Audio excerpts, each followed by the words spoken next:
identifying responsibility is not equivalent to blaming. They're not the same thing. And in fact, identifying responsibility is maybe more of a thought process. Blame is an immature emotional process. It's okay that we can identify where the responsibility lies. Of course, we want to do that. And I've suffered trauma and all kinds of difficulties, and bad things have happened to me, and people have been responsible. I know who is responsible for that. I know where my responsibility is. I know where theirs is. Blaming is something I get stuck in. That's where we get stuck. And it's an emotional process, and it keeps me fused emotionally with the narcissist, with a narcissistic family. Because when I have somebody come and they're still angry and blaming, I'm going, oh, well, they're still in the trance. Right. They're still stuck. And like you say, it doesn't mean bad things haven't happened. Yes, they have. And that should be affirmed, and where accountability and identifying responsibility is important. Yes, your parent did do this. Now, what are we going to do with regard to you? Right. And like you say, focusing in on the self. And because I don't have a time machine. I can't go back and fix all that. You can't go back and fix all that. Nobody can go back and fix it. Yeah. So what I can fix is me. Exactly. That's what I have power over. And I may be very powerless over changing the narcissist. And if you've ever tried to change a narcissist, you may understand how powerless you are. Right. And that's okay to be powerless. But it doesn't mean you can't think about where responsibility lies. We just want to stay out of the fusing, causing, and blaming that causes difficulties. Yeah. Gotcha. Awesome. Thank you. I love that. So like if, you've gone through a couple of the different family rules and how being aware of those rules helps us recover from those dynamics, would you say there is a primary way that we can overcome narcissistic abuse and gaslighting? Is there like one major way that you find helpful for people? Well, and I think, I'll give you one more rule and just talk briefly about it. And I think that's kind of the core of where I'm at. Vulnerability is dangerous. That's another narcissistic family rule. And so then what do we get imprinted with? And vulnerability is always dangerous. Don't trust, and oftentimes vulnerability is dangerous. So you don't talk, don't think, don't feel. That keeps us safe. Then we take that on into our adult life and we have difficulties. So then how do we learn to trust again? People will tell me, well, then I need to find more trustworthy people. I need to find people I can trust.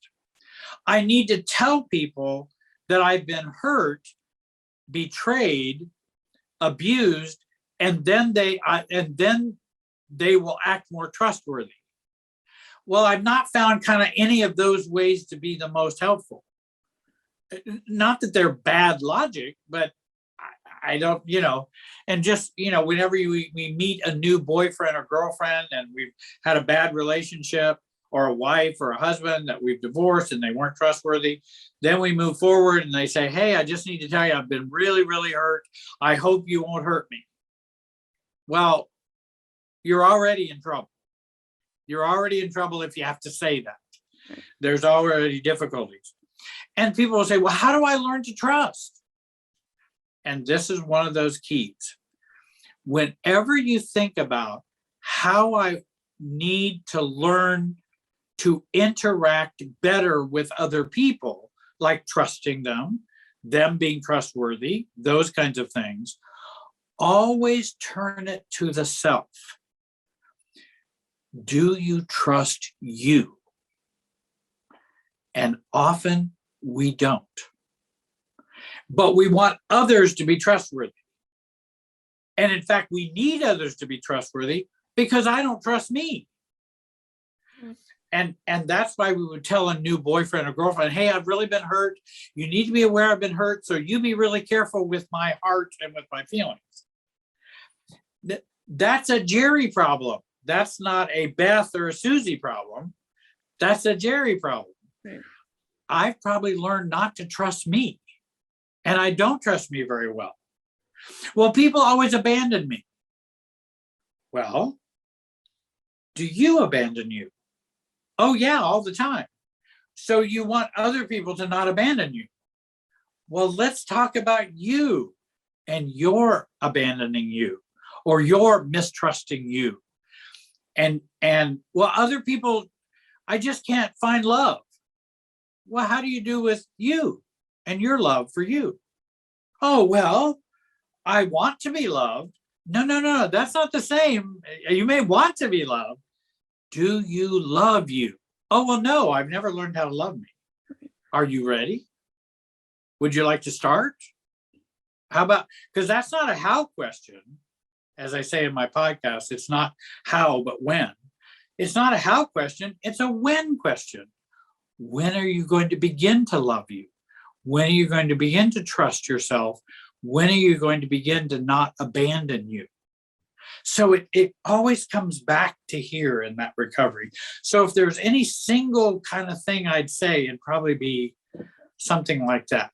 Mm-hmm. I don't know if that's helpful, but I love it. I think that's amazing insight and reminder that absolutely we might expect, obviously, right? It's a very like normal thing to expect to trust others and be loved by others. And at the same time, yes, taking a look at, well, wait a second, how much am I actually loving myself? How much am I in tune to myself? How much do I follow my own intuition or really, right? Especially like, right, you tossed around the word codependent a little while ago, right? And oftentimes if we're codependent, we can lose ourselves in others, therefore, right, not trusting ourselves or listening to ourselves because we don't even know who we are, right? So of course we're not trusting ourselves, and then, others. The relationship you have with you will mirror the relationship you have with others.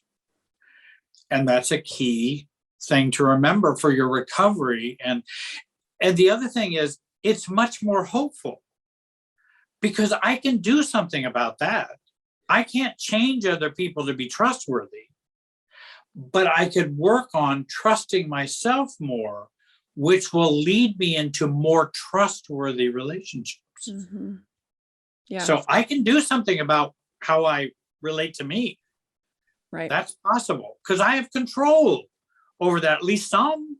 I can get started, and you'll find you can have a lot more control than you realize.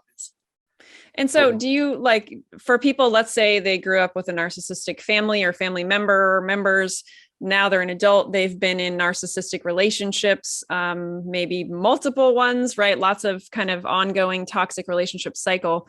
And maybe they're now in a space of, right, how to heal before they choose again, and get into another relationship.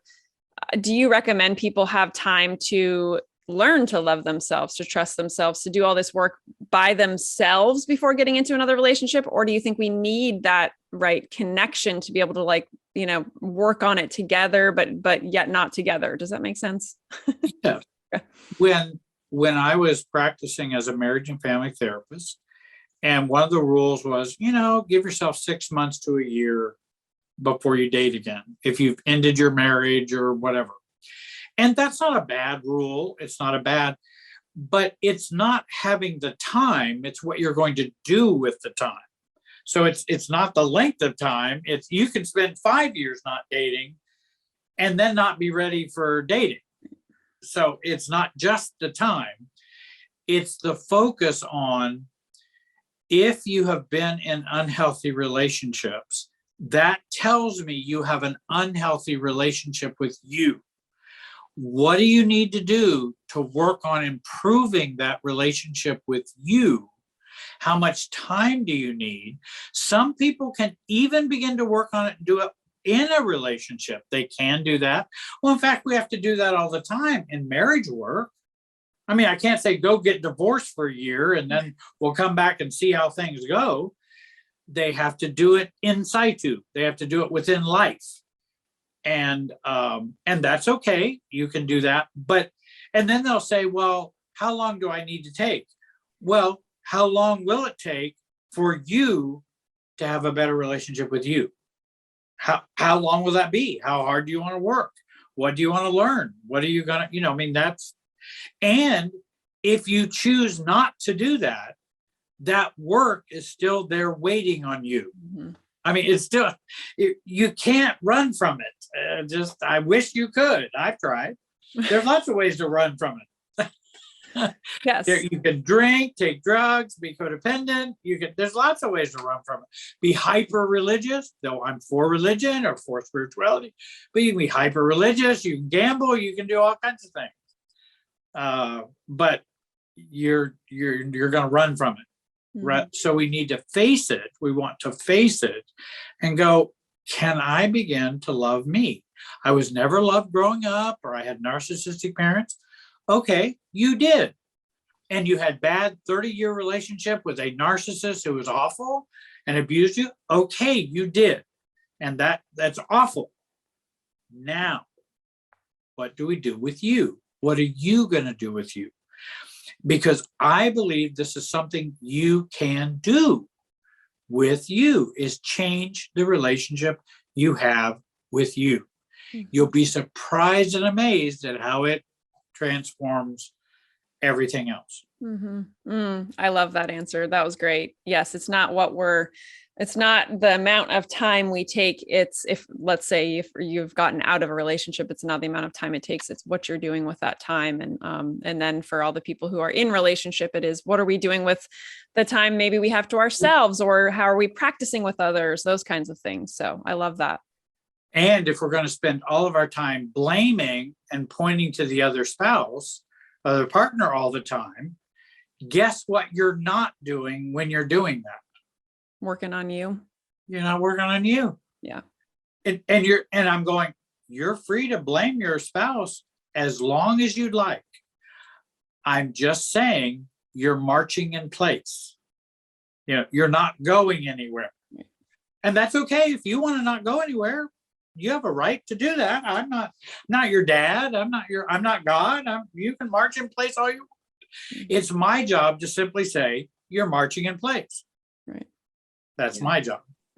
And then if you'd like to not march in place, I might have some suggestions. Mm-hmm. That's my job. I love it. Yes. Good. I love that. Thank you. It's a good reminder. And I know we can all get wrapped up into times where we are absolutely pointing the finger, or we're just totally ego driven in the moment and just can't come out of it. But it's remembering to come out of it. It's remembering to then point the finger back at us and be like, okay, how can I learn to trust myself? How can I love myself? What can I do? And when I'm blaming, I'm operating in the trance again. And I tell people, there's no problem that I tell you to do something about that I haven't experienced as well.